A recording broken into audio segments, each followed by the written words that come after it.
दोस्तों आइए बात करते हैं उत्तराखंड से रिलेटेड 8 जुलाई की महत्वपूर्ण खबरों के बारे में। पहली अपडेट है, हॉट स्प्रिंग गोगरा से भी हट रही है चीनी सेना।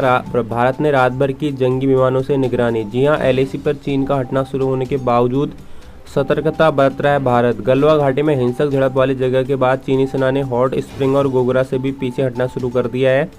अगले कुछ दिनों में दोनों जगह से सेनाएं पूरी तरह हट जाएंगी। चीन सेना ने सोमवार से पीछे हटना शुरू किया था।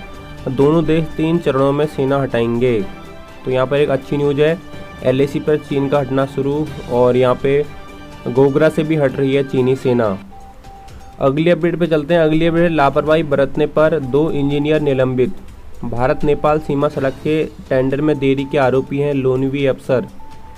सामरिक महत्व की भारत नेपाल सीमा पर निर्माणाधीन टनकपुर जौलजीबी मोटर मार्ग टेंडर में हीला हवाली करने पर पीडब्ल्यूडी 2 इंजीनियरों को निलंबित कर दिया है। इनमें एक पिथौरागढ़ के तत्कालीन सुपरिटेंडेंट इंजीनियर मयनपाल सिंह वर्मा है, दूसरे प्रभारी सुपरिटेंडेंट इंजीनियर मनोहर सिंह है। तो दोनों को यहाँ पे निलंबित किया गया है। अगली अपडेट, 100 टीमें 10,000 जवान फिर भी 5 दिन बाद तक हाथ खाली। 8 पुलिसकर्मियों की हत्या के मामले में 2.5 लाख के इनामी अपराधी विकास दुबे और उसके साथियों का 5वें दिन भी कोई भी सुराग नहीं लग सका। पुलिस ने दहशतगर्दों की तलाश में 100 टीमें 10,000 जवान व एसटीएफ लगाने का दावा किया है, पर खास नतीजे नहीं मिले। अगली अपडेट, सीबीएसई 30% घटाकर नया पाठ्यक्रम किया जारी।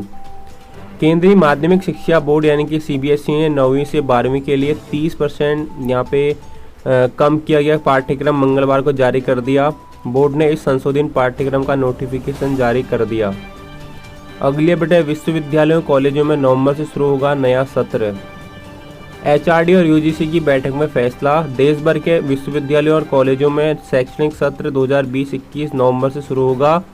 मानव संसाधन विकास मंत्री रमेश पोखरियाल निशंक की अध्यक्षता में मंगलवार शाम मंत्रालय, विश्वविद्यालय अनुदान आयोग यूजीसी समेत अन्य की बैठक में यह फैसला हुआ।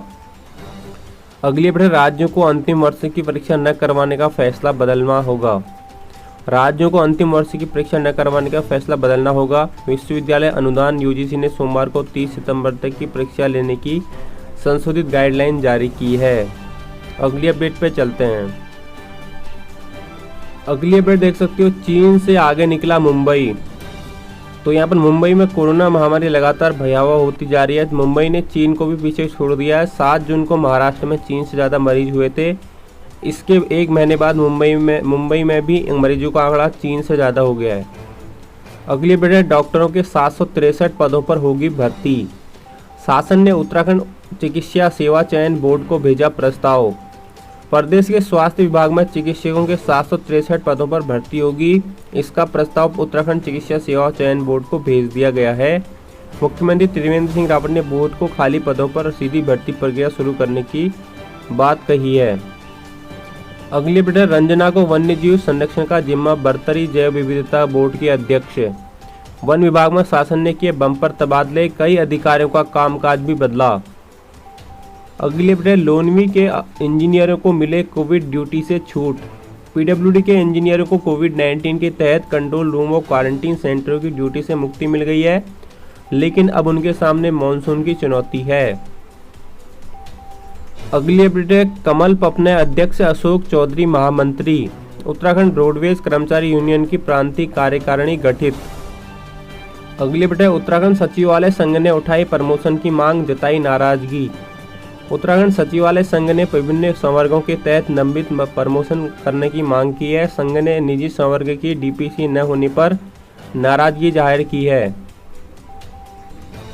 अगली अपडेट, समाज कल्याण विभाग देगा 215 कॉलेजों का रिकॉर्ड। दसमोत्तर छात्रवृत्ति घोटाले की जांच कर रही एसआईटी को समाज कल्याण विभाग जिले के 215 कॉलेजों के विद्यार्थियों का रिकॉर्ड देने के लिए तैयार है। अगली अपडेट, दून मेडिकल कॉलेज में 1.40 करोड़ से बनेगा skill centre. Doon medical college में प्रदेश का पहला यू स्किल सेंटर स्थापित किया जाएगा। प्रदेश सरकार ने 1.40 करोड़ रुपए मंजूर किए हैं। वहीं दूसरा सेंटर हल्द्वानी में खोलने की योजना है। इस सेंटर में नए डॉक्टर, नर्सिंग और पैरामेडिकल स्टाफ के इलाज में दक्षता बढ़ाई जाएगी।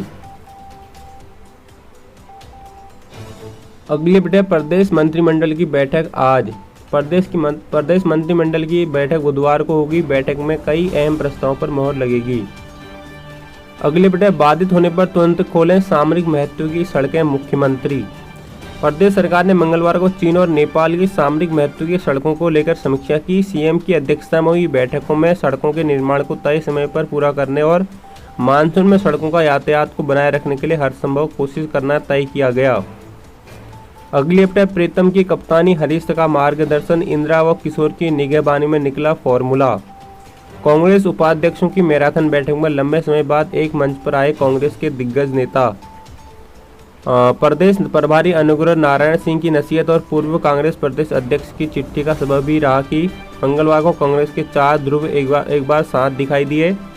प्रीतम सिंह, हरीश रावत, इंदिरा व किशोर एक मंच पर आने से उत्साहित कांग्रेस ने सरकार को ललकारा और कई प्रस्ताव पारित किए।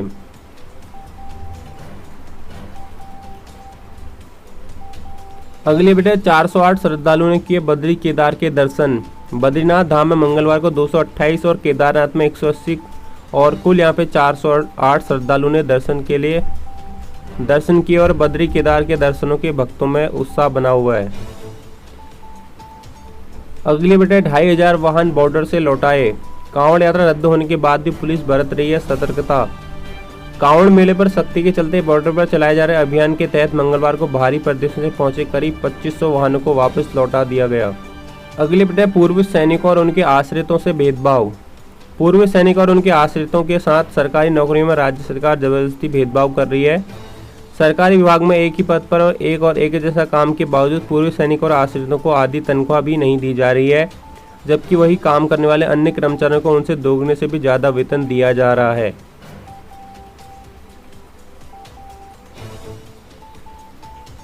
अगले बेटे, रोमांचकारी पर्यटन को चाहिए साहस की संजीवनी।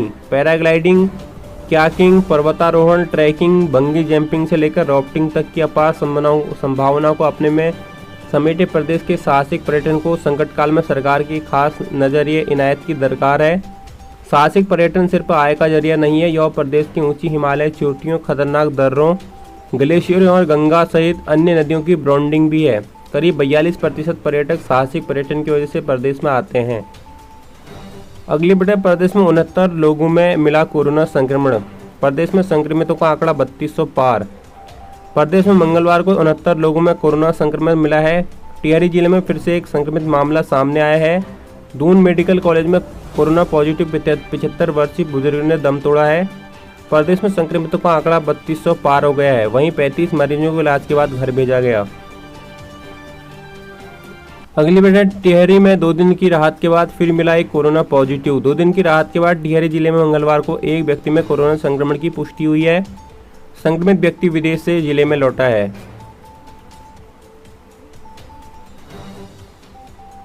अगली बेटे, परेशानी भूस्खलन से गंगोत्री हाईवे कई घंटे रहा बाधित। यमुनोत्री हाईवे पर चौथे दिन भी आवाजाही नहीं, जान जोखिम में डालकर पैदल चल रहे हैं लोग।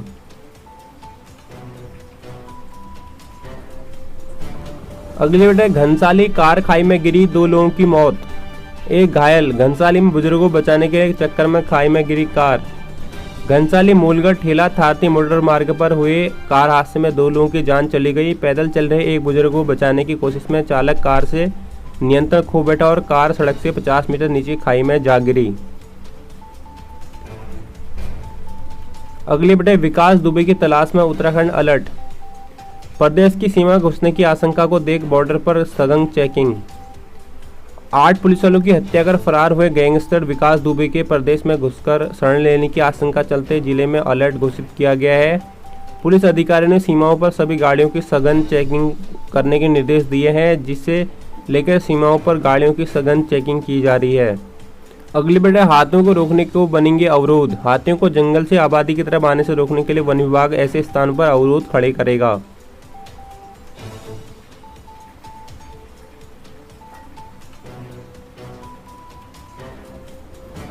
अगली बेटे, संक्रमण में मुंबई ने चीन को पछाड़ा। 15 लाख से अधिक लोग क्वारंटीन, राहत की बात, स्वस्थ होने वालों की संख्या बढ़ी। अगली बेटे, 10 राज्यों में सबसे ज्यादा 92% मौतें। एक दिन में 22,252 संक्रमित, ठीक होने की दर 61%। कुल मरीज 7,19,665। कोरोना मरीजों का आंकड़ा देश में 7 लाख तो इससे जान गंवाने वालों का 20,000 पार हो चुका है। देश के 10 राज्यों में सबसे बुरे हालात हैं। अब तक हुई मौतों में 92% इन्हीं राज्यों में दर्ज की गई है। अगली अपडेट, टाइगर रिजर्व की तर्ज पर गंगा में होगा डॉल्फिन का संरक्षण। वन्यजीव बोर्ड, राष्ट्रीय वन्यजीव बोर्ड NBWL की 58वीं बैठक में निर्णय लिया गया कि गंगा में मिलने वाली डॉल्फिन का संरक्षण भी टाइगर, घड़ियाल और हाथियों की तरह किया जाएगा। तो गाइस, ये कुछ महत्वपूर्ण खबरें थी उत्तराखंड से रिलेटेड। अगर आपको ये वीडियो पसंद आई है तो कृपया इसको लाइक करें, इसको शेयर करें। मिलते हैं नेक्स्ट वीडियो में, तब तक के लिए बाय। Thanks for watching.